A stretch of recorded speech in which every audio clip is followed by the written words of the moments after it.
Fui gobernador de Michoacán durante los años más violentos del cártel, cuando Nemesio Oseguera controlaba medio estado con puño de hierro, y yo creía controlar la otra mitad desde Palacio de Gobierno. Durante 3 años mantuve un romance secreto con Rosalba, la mujer del Mencho, convencido de que nuestros encuentros clandestinos en casas de seguridad nunca llegarían a sus oídos. El día que descubrió la traición, no solo perdí el poder político que había construido durante décadas, sino que tuve que huir de mi propia tierra con una sentencia de muerte sobre mi cabeza. Esta es la historia de cómo el amor me costó todo lo que tenía, y cómo sobreviví a la venganza del hombre más peligroso de México. Mi nombre es Fernando Castellanos, y durante 6 años fui gobernador del estado de Michoacán, en una época donde la línea entre el gobierno legítimo y el narcotráfico se había vuelto tan delgada que ya no existía. Corría el año 2015 cuando conocí a Rosalba en una reunión que jamás debió haber ocurrido, un encuentro que cambiaría mi vida para siempre y me convertiría en el enemigo número 1 del hombre más temido de México. Nemesio Oseguera Cervantes, mejor conocido como El Mencho, controlaba el cártel Jalisco Nueva Generación con una brutalidad que helaba la sangre hasta de sus propios sicarios. Michoacán era su territorio de operaciones más importante, y yo, como gobernador, había aprendido a coexistir con su imperio. No era aliado, pero tampoco enemigo. Era simplemente un político, que había entendido las reglas del juego. Él manejaba su negocio, yo manejaba el mío, y mientras no nos estorbáramos mutuamente, todo funcionaría. Era una ilusión peligrosa que me costaría más de lo que jamás imaginé.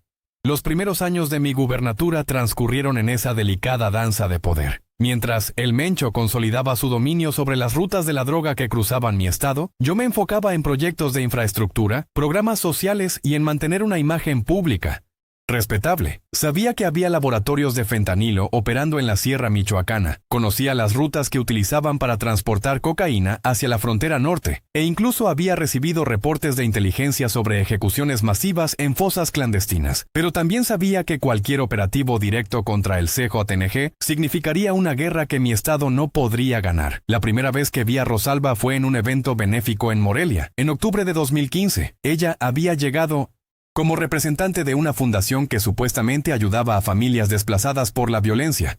Una ironía cruel considerando que su esposo era responsable de gran parte de esa violencia. Era una mujer de 42 años, elegante, educada, con una belleza madura que contrastaba completamente con el mundo brutal del que provenía. Sus ojos verdes tenían una tristeza profunda, como si cargaran el peso de todos los crímenes que su matrimonio había financiado.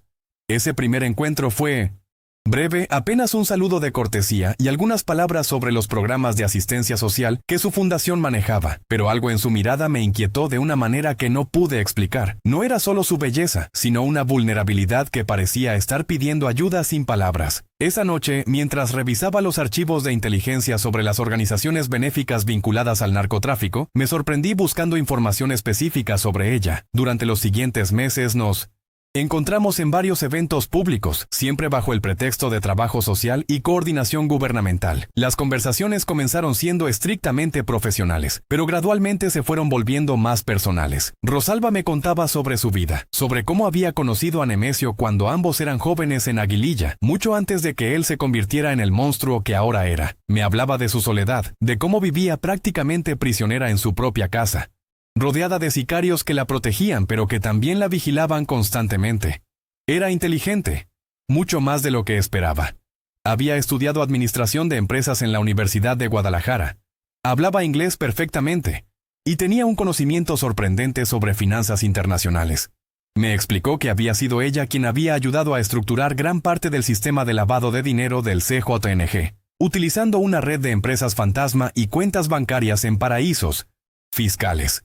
No me lo contaba con orgullo, sino con una resignación amarga, como alguien que había vendido su alma por supervivencia. Yo, por mi parte, estaba atravesando mi propio infierno personal.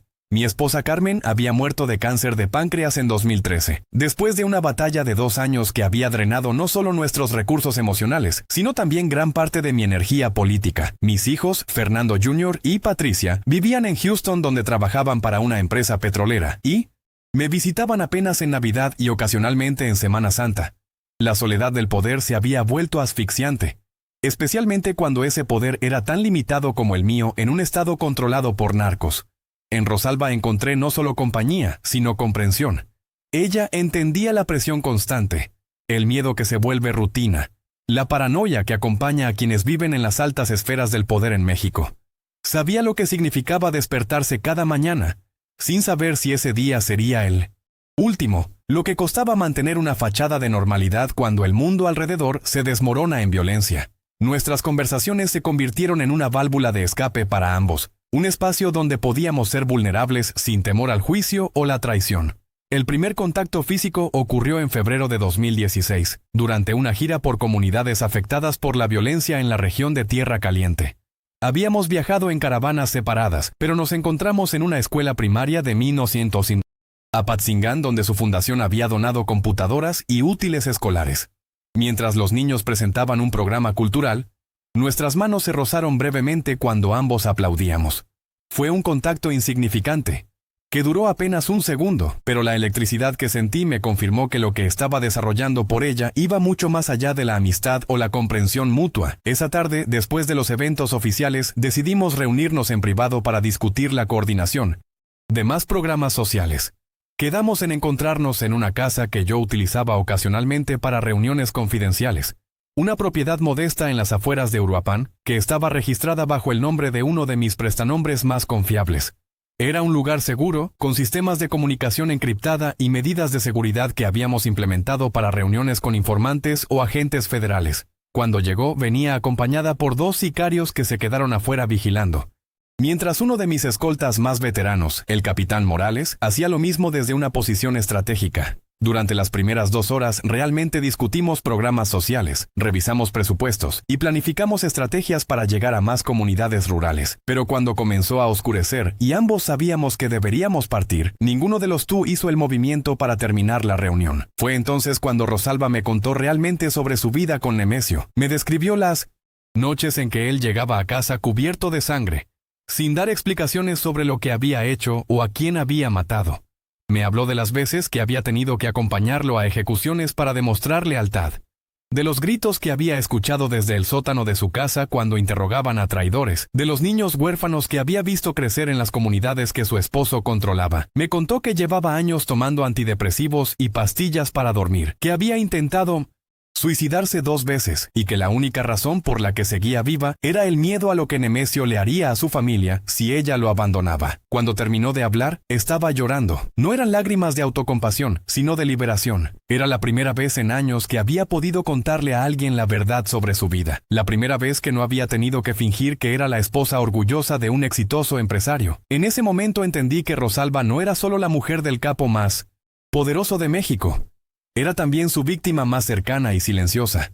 La abracé sin pensar en las consecuencias. Fue un abrazo que comenzó como consuelo, pero que rápidamente se transformó en algo más intenso. Podía sentir su corazón latiendo contra mi pecho. Podía oler su perfume mezclado con el miedo y la vulnerabilidad. Cuando me miró a los ojos, vi en ellos una súplica silenciosa, una necesidad desesperada de sentirse humana otra vez, de recordar lo que era ser tocada con ternura en lugar de ser poseída con violencia. El primer beso ocurrió naturalmente, sin palabras, sin planificación. Fue un beso desesperado, cargado de una pasión que ambos habíamos estado reprimiendo durante meses y del peligro que sabíamos que representaba. Sus labios sabían a lágrimas saladas y a una tristeza que había estado guardando durante años. Cuando nos separamos, ambos entendimos que habíamos cruzado una línea de la que ya no podríamos regresar. Esa noche no pasó nada más. Nos separamos con la promesa tácita de volver a vernos, pero también con el entendimiento de que lo que estaban haciendo entre nosotros podría matarnos a ambos. Durante las siguientes semanas, traté de concentrarme en mis responsabilidades como gobernador, pero era inútil. Pensaba en ella constantemente. Revivía ese beso. Imaginaba cómo sería tenerla completamente, libre del miedo y la vigilancia constante. Nuestro segundo encuentro fue 3 semanas después, en una casa diferente, esta vez en los alrededores de Pátzcuaro. Las medidas de seguridad fueron aún más extremas. Llegamos por rutas diferentes, con equipos de escolta distintos, y mantuvimos comunicación solo a través de teléfonos desechables que cambiábamos después de cada uso. Esa tarde finalmente hicimos el amor, y fue una experiencia que jamás olvidaré. No fue solo sexo, fue un acto desesperado de 2 personas que encontraron en el otro la única oportunidad de sentirse vivas en medio de un mundo que los estaba matando lentamente. Rosalba se entregó con Una intensidad que me sorprendió, como si cada caricia fuera la última, como si cada momento juntos tuviera que compensar años de soledad forzada.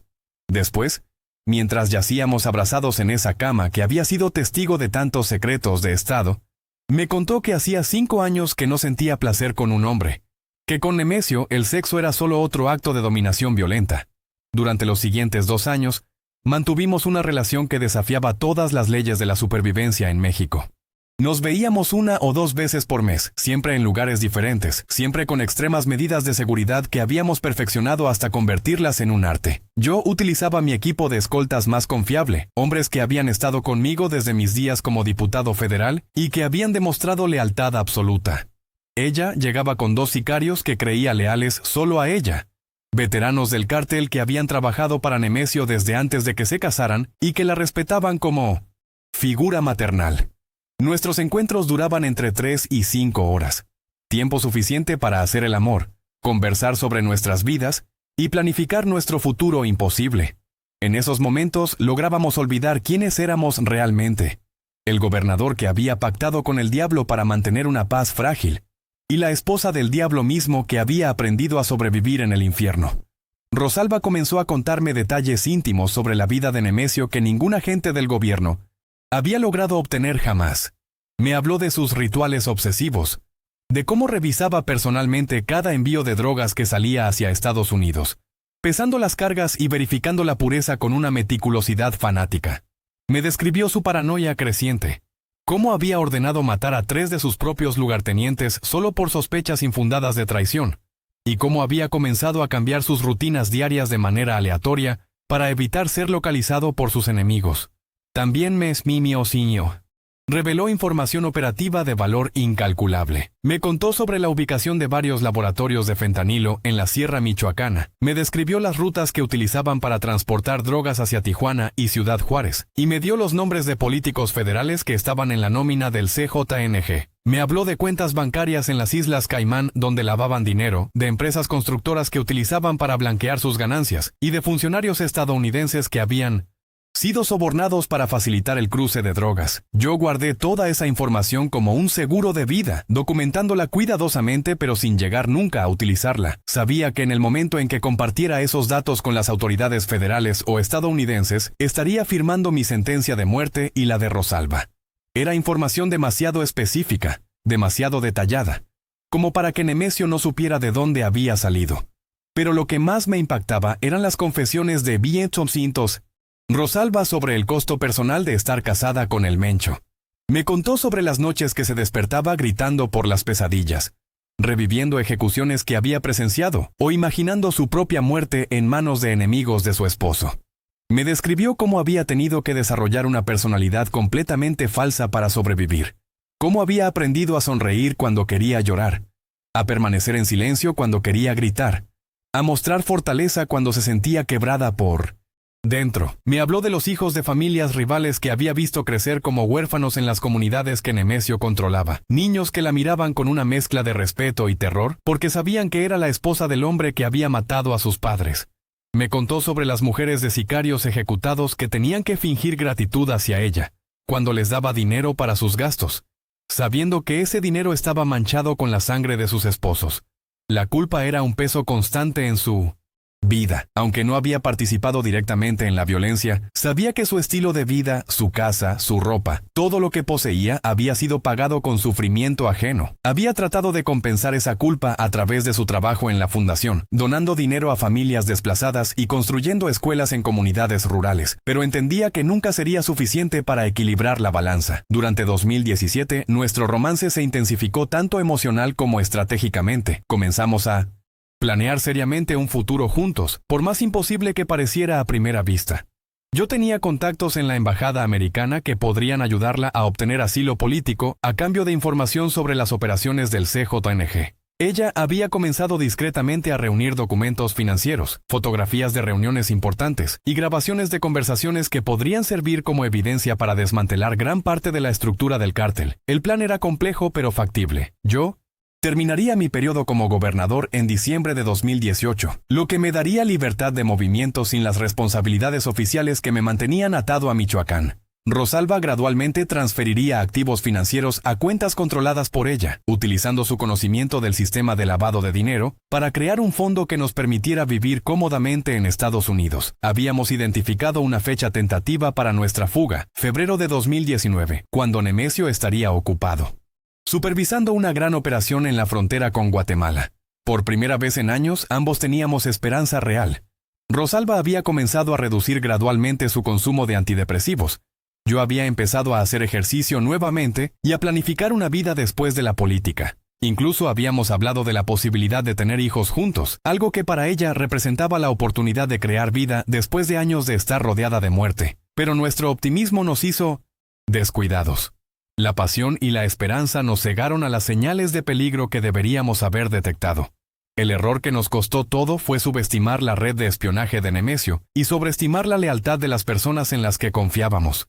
En marzo de 2018, uno de los sicarios que acompañaba regularmente a Rosalba a nuestros encuentros comenzó a sospechar. Se llamaba Gabriel Mendoza, era originario de La Piedad. Tenía 35 años y llevaba trabajando para el cártel desde los 18. Era un hombre meticuloso, observador, que había sobrevivido en el narcotráfico precisamente por prestar atención a los detalles que otros pasaban por alto. Durante meses había notado inconsistencias en los horarios de Rosalba, cambios en sus rutinas y una alegría sutil en su comportamiento que contrastaba con la depresión que la había caracterizado durante años. Gabriel había desarrollado una lealtad fanática hacia el Mencho, no solo por dinero o miedo, sino por genuina admiración hacia un hombre que había salido de la pobreza extrema para convertirse en uno de los criminales más poderosos del mundo. Para él, Rosalba no era solo la esposa del jefe, era una figura casi maternal, alguien que había sido amable con él cuando otros sicarios lo trataban como carne de cañón. Esa combinación de lealtad hacia Nemesio y afecto hacia Rosalba lo convirtió en el observador perfecto y el denunciante más peligroso. Durante semanas, Gabriel observó discretamente los patrones de movimiento de Rosalba. Notó que sus viajes a supuestas reuniones de la fundación a menudo no coincidían con las ubicaciones de las oficinas o proyectos de la organización. Comenzó a seguirla a distancia prudente, utilizando motocicletas diferentes y cambiando de ropa para evitar ser detectado por mi equipo de seguridad. Descubrió que había lugares que visitaba regularmente pero que no tenían relación aparente con su trabajo social. Una tarde de abril de 2018, Gabriel siguió a Rosalba hasta Tino 180. Nuestra casa de seguridad en Apatzingán.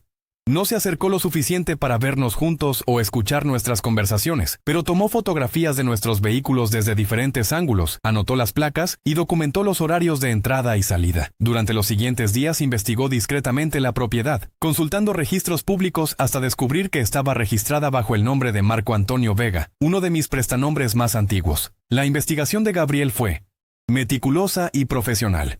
Identificó a Marco Antonio Vega como alguien vinculado conmigo desde mis días como diputado federal, rastreó otras propiedades registradas bajo el mismo nombre, y finalmente estableció la conexión definitiva entre la casa de seguridad y mi oficina, cuando finalmente ató todos los cabos y se convenció de que Rosalba estaba teniendo una aventura con el gobernador de Michoacán, se enfrentó al dilema más difícil de su carrera criminal. Gabriel sabía que reportar sus sospechas a Nemesio era su deber como sicario, pero también sabía que esa información podría resultar en la muerte de Rosalba, una mujer que él respetaba y que había sido bondadosa con su familia.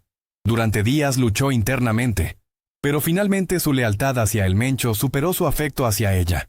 En la primera semana de mayo, pidió una reunión privada con Nemesio y le reportó todo lo que había descubierto. La reacción inicial de Nemesio fue de incredulidad total, seguida de una furia que Gabriel nunca había visto antes. El capo inicialmente no le creyó, considerando absurda la idea de que su esposa lo estuviera traicionando con el gobernador del estado. Su primera reacción fue mandar golpear a Gabriel por inventar mentiras tan elaboradas sobre su familia.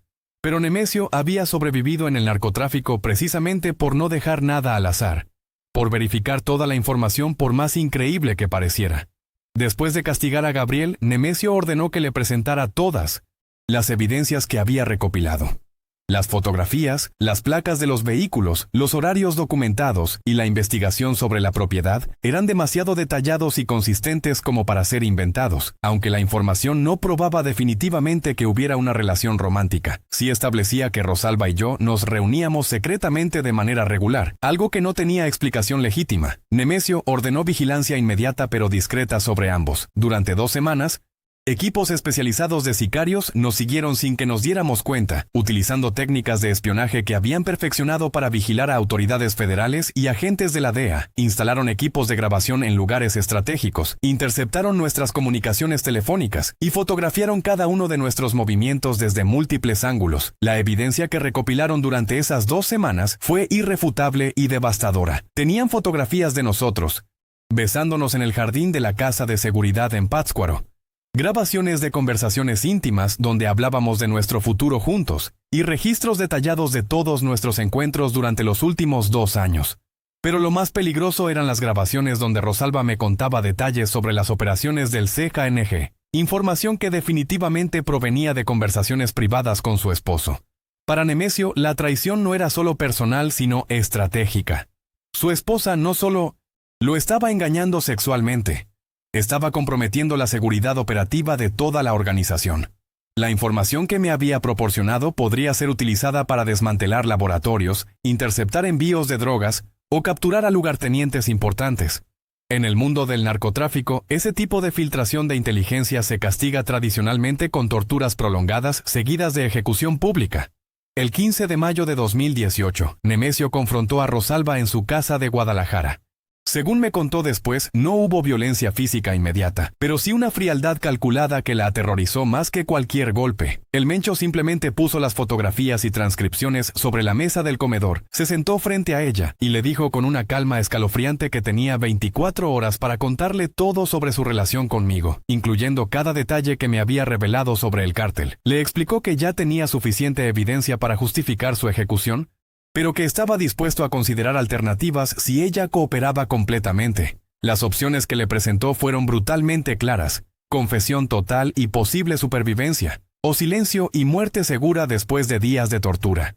Para hacer su punto más claro, le mostró fotografías de lo que había hecho con la última persona que había traicionado información del cártel, un lugarteniente que había sido encontrado descuartizado y colgado de un puente en Uruapan. Rosalba me llamó esa noche a las 2 de la madrugada, utilizando un teléfono desechable que habíamos reservado solo para emergencias extremas. Su voz era apenas un susurro aterrorizado, entrecortado por sollozos que trataba de controlar. Me dijo que Nemesio lo sabía todo, que había evidencia fotográfica y grabaciones de nuestros encuentros, y que probablemente ya había sicarios en camino a Morelia para matarme. Me suplicó que huyera inmediatamente, que no regresara a mi casa ni a las oficinas del gobierno, y que no confiara en nadie de mi equipo porque era probable que algunos ya hubieran sido comprados. Colgué el teléfono con las manos temblando incontrolablemente, sintiendo cómo el mundo que había construido durante décadas se desmoronaba en cuestión de minutos. Mi primera reacción no fue el pánico, sino una negación estúpida. Era gobernador de Michoacán, tenía escoltas armados las 24 horas, contactos en el ejército y la marina, y relaciones con funcionarios federales de alto nivel. Creía ingenuamente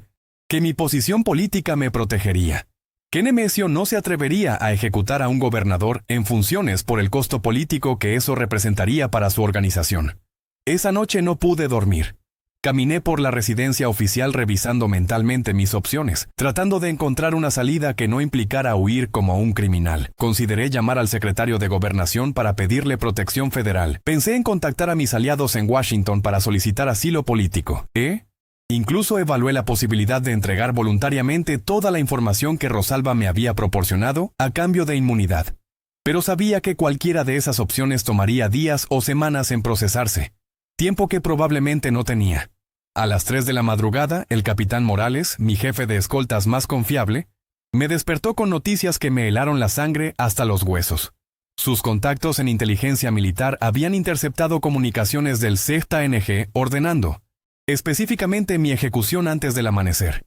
Los mensajes eran explícitos: 5 millones de pesos para quien trajera mi cabeza, 2 millones para quien me llevara vivo para interrogatorio.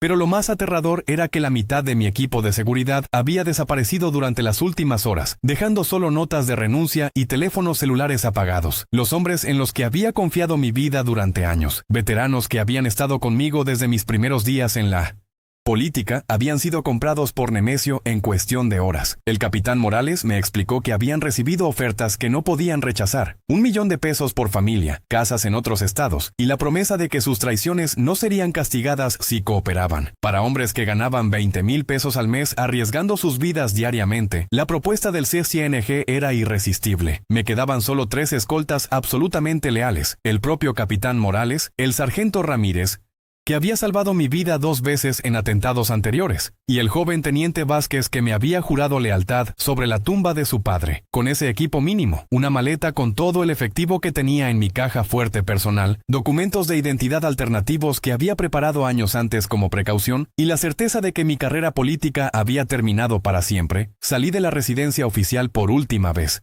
La huida de Morelia fue una experiencia surreal y aterrorizante. Salimos a las 4 de la madrugada por una ruta secundaria que evitaba las carreteras principales, donde sicarios del CCNG podrían estar esperándonos.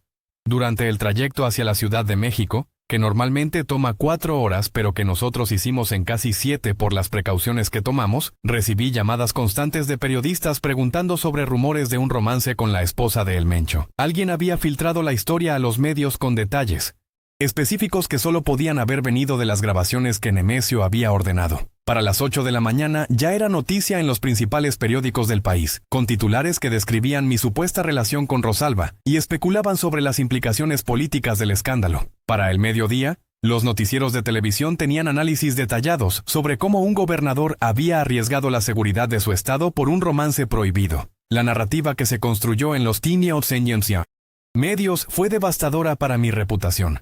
Me presentaban como un político corrupto que había traicionado la confianza pública por lujuria, un hombre que había puesto en riesgo la paz frágil de Michoacán por una aventura con la esposa del criminal más peligroso de México. Los comentarios en redes sociales eran brutales, con ciudadanos michoacanos expresando su indignación por haber sido gobernados por alguien tan irresponsable e inmoral. Llegué a la Ciudad de México sin saber si los sicarios del CCNG me estarían esperando en los hoteles donde normalmente me hospedaba, si el gobierno federal me ofrecería protección o si simplemente me entregarían a Nemesio para evitar complicaciones mayores. Mi única certeza era que Fernando Castellanos, el gobernador de Michoacán, había dejado de existir. A partir de ese momento era solo un hombre marcado para morir, un fugitivo de su propia vida. Los siguientes días fueron una pesadilla kafkiana de reuniones con funcionarios federales, agentes de inteligencia y abogados constitucionalistas que me explicaron con frialdad burocrática que mi situación era prácticamente imposible de resolver dentro del marco legal mexicano. El gobierno no podía ofrecerme protección indefinida sin evidencia concreta de amenazas específicas, pero tampoco podía ignorar que el cártel más poderoso de México había puesto precio a mi cabeza. La burocracia se movía con una lentitud exasperante mientras mi vida pendía de un hilo cada minuto que pasaba. El secretario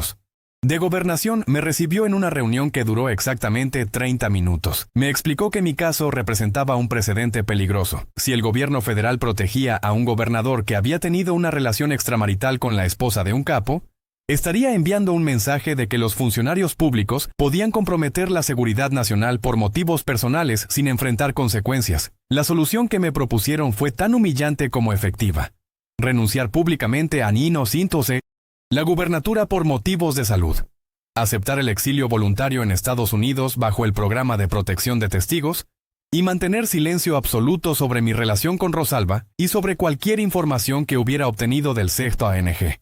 Acepté porque no tenía alternativa real, pero la humillación de renunciar al cargo por el que había luchado toda mi vida, de abandonar a los michoacanos que habían votado por mí, y de salir huyendo como un criminal común, me destrozó por dentro de una manera que las amenazas de muerte no habían logrado. Durante 30 años había construido una carrera política basada en principios, en servir a mi estado, en ser un ejemplo de integridad en un país donde la corrupción era endémica. En 3 días, todo eso se había evaporado por decisiones que había tomado con el corazón en lugar de con la cabeza. La conferencia de prensa donde anuncié mi renuncia fue transmitida en vivo por todas las cadenas nacionales y fue el momento más difícil de mi carrera política. Parado detrás del pódium en un salón del Palacio Nacional, rodeado de funcionarios federales que me observaban para asegurar que siguiera el guión acordado, tuve que mentirle al país sobre las razones de mi salida. Mientras hablaba de problemas de salud cardiovascular, de la necesidad de pasar tiempo con mi familia y de mi deseo de regresar a la vida privada, sabía que cada periodista presente entendía la verdad que no podía pronunciar. Las preguntas de los reporteros fueron brutales, pero profesionales. Me preguntaron directamente sobre los rumores de mi relación con Rosalba, sobre las amenazas del CJNG y sobre si mi renuncia era realmente voluntaria o había sido forzada por presiones federales. Respondí con evasivas ensayadas, negando cualquier relación personal inapropiada y insistiendo en que mi decisión era completamente personal. Pero mi lenguaje corporal, mis pausas nerviosas y la tensión visible en mi rostro comunicaron más verdad que mis palabras. Esa noche, mientras empacaba mis pertenencias personales en la residencia oficial por última vez, recibí una llamada que me destrozó aún más. Era mi hijo Fernando Jr., llamando desde Houston con una mezcla de confusión, decepción y preocupación genuina.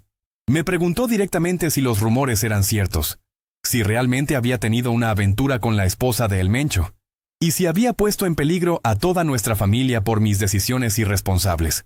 No pude mentirle. Le conté la verdad sobre mi relación con Rosalba, sobre cómo había comenzado como comprensión mutua y se había convertido en amor, y sobre cómo había subestimado completamente los riesgos que estaba tomando. Fernando Jr. escuchó en silencio hasta que terminé, y luego me dijo algo que me marcó para siempre, que aunque entendía mi soledad después de la muerte de su madre, no podía perdonar que hubiera puesto en riesgo el legado familiar y la seguridad de todos por una relación que desde el inicio estaba condenada al fracaso. Colgó sin decirme que me amaba, algo que había hecho al final de cada conversación durante 30 años. Esa ausencia me dolió más que todas las amenazas de muerte juntas. Patricia, mi hija, ni siquiera me devolvió las llamadas durante semanas. Había perdido no solo mi carrera y mi país, sino también a mis hijos, las únicas personas que realmente importaban en mi vida. El viaje a Estados Unidos se realizó con medidas de seguridad que parecían sacadas de una película de espías. Agentes del Marshal Service me recogieron en una base militar cerca de la Ciudad de México, me trasladaron en un avión gubernamental pequeño y me llevaron directamente a una casa de seguridad en las afueras de Miami, donde permanecí durante 3 meses mientras procesaban mi solicitud de protección de testigos. Durante esos 3 meses de aislamiento casi total, con contacto humano limitado a 2 agentes federales y visitas esporádicas de psicólogos especializados en trauma, tuve tiempo para reflexionar sobre cada decisión que me había llevado hasta ese punto. Reviví cada momento de mi relación con Rosalba, cada conversación donde me había revelado información sobre el CJNG, cada vez que habíamos hecho el amor sabiendo que estábamos desafiando a la muerte. La culpa era un peso constante que me aplastaba el pecho las 24 horas del día. No solo había arruinado mi propia vida, sino que había condenado a Rosalba a un destino probablemente peor que la muerte. Sabía que Nemesio no la habría ejecutado inmediatamente. Primero habría querido extraer hasta el último detalle sobre nuestra relación, sobre todo lo que me había contado, sobre cualquier plan que hubiéramos hecho para escapar juntos. El interrogatorio habría sido prolongado, sistemático y brutalmente doloroso.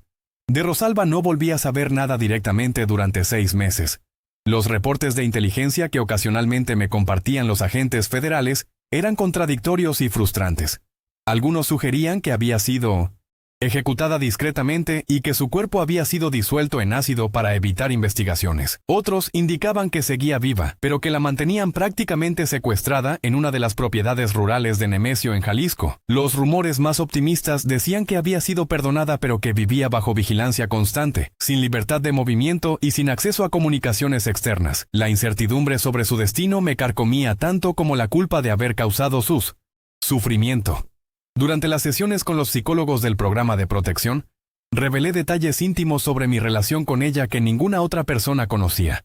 Les conté sobre nuestros planes de escape, sobre la información que ella me había proporcionado, y sobre cómo habíamos llegado a amarnos genuinamente a pesar de las circunstancias imposibles que rodeaban nuestra relación. Los terapeutas me ayudaron a entender que lo que había sentido por Rosalba era real y válido, pero que había He estado cegado por esa intensidad emocional hasta el punto de ignorar completamente las consecuencias obvias de nuestras acciones. Me explicaron que tanto ella como yo habíamos estado utilizando nuestra relación como escape de realidades insoportables, pero que ese escape había creado una burbuja de negación que nos había impedido evaluar racionalmente los riesgos que estábamos tomando. En septiembre de 2018, ya establecido en Miami bajo una identidad completamente nueva como consultor en temas de seguridad internacional, recibí una llamada que cambió mi perspectiva sobre todo lo que había vivido. Era Rosalba, llamando desde un número bloqueado internacional, con una voz que apenas reconocí por lo quebrada y diferente que sonaba. La conversación duró exactamente 9 minutos y 40 segundos, tiempo que ella había calculado cuidadosamente para evitar ser rastreada por los sistemas de vigilancia del cártel. Me contó que había sobrevivido, pero que el precio había sido entregar información completa y detallada sobre nuestros encuentros, sobre todo lo que yo le había contado de las operaciones gubernamentales contra el narcotráfico, y sobre los planes específicos que habíamos hecho para escapar juntos a Estados Unidos. Durante 3 días consecutivos, me explicó, Nemesio la había interrogado personalmente con métodos que no especificó, pero que habían sido lo suficientemente persuasivos para quebrar cualquier resistencia que pudiera haber tenido. Le había contado sobre cada casa de seguridad donde nos habíamos encontrado, sobre cada vez que habíamos hecho el amor, sobre cada secreto que yo le había confiado durante nuestros 2 años de relación clandestina. Pero lo más devastador de su confesión no fue la descripción de su tortura, sino la revelación de que nuestra relación había sido mucho más compleja de lo que yo había entendido. Me contó que desde el principio había tenido órdenes específicas de Nemesio para acercarse a mí, para obtener información sobre las operaciones del gobierno estatal, y para identificar posibles vulnerabilidades en mi administración que el cártel pudiera explotar. El encuentro inicial en el evento benéfico no había sido casualidad. La fundación que ella representaba era una operación de lavado de dinero del ZNG, pero también funcionaba como plataforma de inteligencia para identificar y penetrar círculos gubernamentales. Nemesio había estado observando mi administración durante meses, evaluando si yo era un aliado potencial, un enemigo peligroso, o simplemente un obstáculo que podía ser manejado. La decisión de enviar a Rosalba para establecer contacto conmigo había sido estratégica desde el inicio. Sin embargo, me aseguró que aunque el acercamiento inicial había sido calculado, los sentimientos que desarrolló hacia mí fueron genuinos e inesperados. Me dijo que durante los primeros meses había estado reportando fielmente a Nemesio sobre nuestras conversaciones, sobre mi personalidad y sobre las debilidades que había identificado en mi carácter, pero gradualmente había comenzado a sentir algo real por mí, algo que la había llevado a revelarme información genuina sobre el cártel, en lugar de alimentarme solo con desinformación calculada. La traición había sido mutua y compleja. Yo había estado utilizando nuestra relación para obtener información sobre el ZNG, que eventualmente pensaba entregar a las autoridades estadounidenses para negociar mi propio futuro político. Ella había estado utilizando el romance para extraer secretos gubernamentales que fortalecieran la posición estratégica de su esposo. Pero ambos habíamos desarrollado sentimientos genuinos que habían complicado nuestros planes originales y nos habían llevado a traicionar a nuestros respectivos bandos. Rosalba me explicó que Nemesio había decidido perdonarle la vida no por amor o misericordia, sino por puro cálculo estratégico. La información que ella le había proporcionado sobre mis contactos en el gobierno federal, sobre las operaciones antidrogas que yo conocía por adelantado y sobre las debilidades del sistema de seguridad estatal, valía mucho más que su muerte. El Mencho había convertido nuestra traición mutua en una ventaja operativa para su organización. Adicionalmente, ejecutarla habría enviado un mensaje de debilidad dentro del cártel. Si no podía controlar a su propia esposa, otros lugartenientes podrían comenzar a cuestionar su autoridad en asuntos más importantes. Mantenerla viva, pero completamente sometida, demostraba que su poder se extendía incluso a los traidores más cercanos, que podía quebrar y reconstruir la lealtad de las personas que más lo habían lastimado. Durante esa conversación telefónica devastadora, me di cuenta de que los tres habíamos perdido de manera diferente pero igualmente terrible. Yo había perdido mi carrera, mi estado, mi país, mi familia y mi dignidad. Rosalba había perdido su libertad, su seguridad, cualquier esperanza de escape y probablemente su cordura. Nemesio había ganado información valiosa y había reafirmado su autoridad, pero había perdido para siempre la confianza en la persona más cercana a él. En el mundo del narcotráfico mexicano, esa desconfianza eventualmente corroe y destruye incluso a los hombres más poderosos. Antes de colgar, Rosalba me dijo algo que me persigue hasta el día de hoy. Me contó que durante las noches más duras de su interrogatorio, cuando el dolor era insoportable y la tentación de suicidarse era abrumadora, Lo único que la mantenía con vida era recordar los momentos genuinos de felicidad que habíamos compartido. Me dijo que independientemente de cómo había comenzado nuestra relación o cómo había terminado, había existido algo real entre nosotros, algo que había valido la pena incluso considerando el precio terrible que ambos habíamos pagado. Nunca volví a saber de ella después de esa llamada. Los reportes de inteligencia que ocasionalmente recibo a través de contactos en el gobierno estadounidense sugieren que sigue viva, que aún está casada con el Mencho, y que aparece esporádicamente en eventos públicos del cártel como si nada hubiera pasado. Pero sé que algo fundamental cambió en ella, igual que cambió en mí. Ambos aprendimos que en México, el precio del amor prohibido no se paga solo con dinero, poder o incluso con la vida, sino con pedazos del alma que nunca se recuperan. El Mencho continuó expandiendo su imperio después de destruir el mío, convirtiendo al CJNG en la organización criminal más poderosa de México y posicionándose como el narcotraficante más buscado del continente. Pero yo sé algo que los analistas de seguridad no entienden completamente. Su mayor victoria no fue territorial, financiera o operativa, sino profundamente personal. Logró quebrar a un gobernador sin matarlo, destruir un romance sin venganza sangrienta y demostrar que su poder se extendía hasta los rincones más íntimos de las vidas de quienes lo desafiaban. Mi nueva vida en Miami es cómoda pero vacía. Trabajo como consultor especializado en temas de seguridad para corporaciones estadounidenses que hacen negocios en México, utilizando mi conocimiento sobre el funcionamiento de los cárteles para ayudar a empresas a evitar extorsión, secuestro y otras formas de criminalidad organizada. La ironía es cruel. Utilizo el conocimiento que obtuve parcialmente a través de mi relación con Rosalba para proteger los intereses comerciales de empresas que nunca sabrán el origen real de Mohsin Tosinas.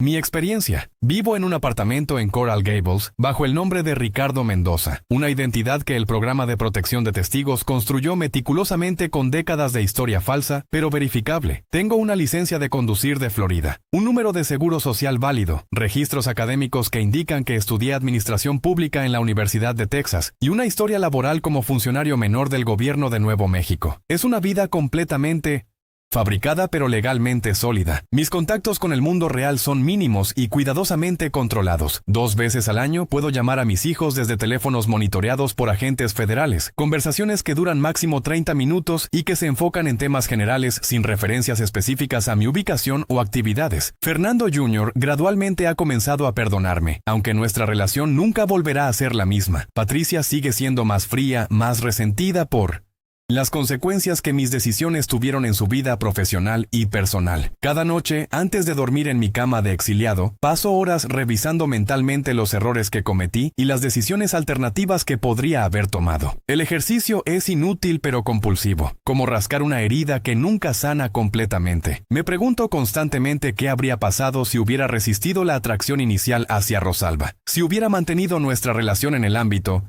estrictamente profesional, si hubiera entendido desde el principio que ella estaba jugando un juego mucho más complejo del que yo imaginaba. Pero también me pregunto si, teniendo la oportunidad de revivir esos años, tomaría las mismas decisiones sabiendo el precio final. La respuesta me aterroriza porque no estoy seguro de que sería diferente. Rosalba me dio los únicos momentos de felicidad genuina que experimenté después de la muerte de mi esposa. En esos encuentros clandestinos, en esas conversaciones íntimas, en esos momentos robados de normalidad, me sentí vivo de una manera que no había experimentado en años. No me arrepiento de haber amado a Rosalba. Me arrepiento de haber sido tan ingenuo sobre el mundo en el que ambos vivíamos. Me arrepiento de haber creído que podíamos desafiar las reglas de un sistema que había devorado a hombres mucho más poderosos y astutos que nosotros. Me arrepiento de no haber entendido que en el México del narcotráfico nadie está realmente por encima del juego. Todos son piezas en tableros que controlan otros, y el amor es un lujo que muy pocos pueden permitirse sin pagar un precio devastador. Los fines de semana camino por las playas de Miami Beach, observando a turistas que disfrutan vacaciones despreocupadas, familias que construyen castillos de arena, parejas que se toman fotografías románticas con el atardecer de fondo. Es un mundo completamente ajeno al que yo conocí durante décadas, un mundo donde el mayor peligro es una quemadura de sol, y la mayor preocupación es decidir en qué restaurante cenar. A veces me pregunto cómo habría sido mi vida si hubiera nacido en ese mundo. Si hubiera crecido en un país donde la política es aburrida y predecible en lugar de mortal y traicionera. Pero también sé que esa nostalgia es peligrosa e inútil. Soy producto del México que me tocó vivir, formado por sus contradicciones, endurecido por su violencia y marcado para siempre por sus lecciones brutales. No puedo cambiar lo que fui o lo que hice, pero puedo intentar entender por qué tomé las decisiones que tomé y qué significan esas decisiones sobre la naturaleza humana en circunstancias extremas. Han pasado 7 años desde aquellos eventos que cambiaron mi vida para siempre, y sigo viviendo con las consecuencias de cada decisión que tomé durante esos 3 años de romance prohibido. El mundo ha cambiado mucho desde entonces. Nuevos presidentes en México y Estados Unidos, nuevas estrategias en la guerra contra las drogas, nuevos cárteles que han surgido para desafiar el dominio del CJNG. Pero las lecciones fundamentales que aprendí sobre poder, traición, amor y supervivencia siguen siendo dolorosamente relevantes. Esta es mi confesión completa, mi testimonio detallado y mi advertencia más sincera para cualquiera que crea que puede jugar con fuego sin quemarse. En el México del siglo XXI, el poder político es una ilusión peligrosa. El amor es un lujo que puede costar todo lo que uno posee. Y la traición es una moneda que eventualmente todos tenemos que pagar con intereses. Fui gobernador de Michoacán, amante de la esposa del capo más peligroso de América, y sobreviví para contarlo. Pero sobrevivir no es lo mismo que vivir. Hay noches en que me despierto en mi apartamento de Miami, sudando frío y preguntándome si no habría sido mejor morir con dignidad en mi tierra que vivir con esta vergüenza permanente en el exilio. Hay días en que veo noticias sobre la violencia que continúa devastando Michoacán y me siento responsable por haber abandonado a mi estado en el momento en que más me necesitaba. Y hay momentos en la soledad de mis madrugadas en Florida, en que cierro los ojos y puedo sentir todavía el perfume de Rosalba. Puedo escuchar su risa cuando me contaba chistes para aliviar la tensión de nuestros encuentros peligrosos. Puedo recordar la suavidad de su piel y la desesperación de sus besos. En esos momentos entiendo que, sin importar el precio que pagué, sin importar las vidas que arruiné o las consecuencias que desaté, hubo algo genuino y hermoso en medio de toda esa oscuridad. Esa es quizás la lección más difícil de todas, que incluso en las circunstancias más imposibles, incluso en los mundos más brutales, el corazón humano sigue buscando conexión, comprensión y amor, y que a veces, solo a veces, lo encuentra en los lugares más peligrosos e inesperados, sin importar las consecuencias que ese descubrimiento pueda traer. Esta es mi historia, completa y sin omisiones. Es la confesión de un hombre que lo tuvo todo y lo perdió por amor, que jugó el juego más peligroso de México y perdió de la manera más espectacular posible. Es el testimonio de alguien que aprendió demasiado tarde que en el mundo del narcotráfico mexicano nadie gana realmente, todos pierden eventualmente, y el precio del amor prohibido se paga no solo con lo que tienes, sino con lo que eres.